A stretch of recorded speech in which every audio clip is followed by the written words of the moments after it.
अच्छा जी, यहाँ पर आपको बताते जाएं कि फूड्स के स्टॉल जो हैं वो आपकी मुंतजर हैं।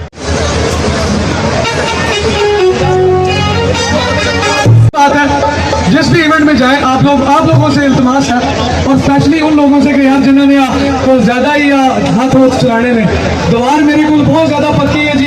सीमेंट भी पाकिस्तान का सब कुछ चंगा लाया मैं आके मैं दसा दीवार कि जगह से है उस लत्ता मुक्के घूसे जो मार लो ना दिल खोल के मारो जी। एवं किसी का रंग में कहने ना भंग नहीं पानी चाहिए, ठीक है जी। अच्छा एक चीज एक आप लोगों से मेरे को आप की तरफ देख एक मिनट यार, ये क्या हो रहा है?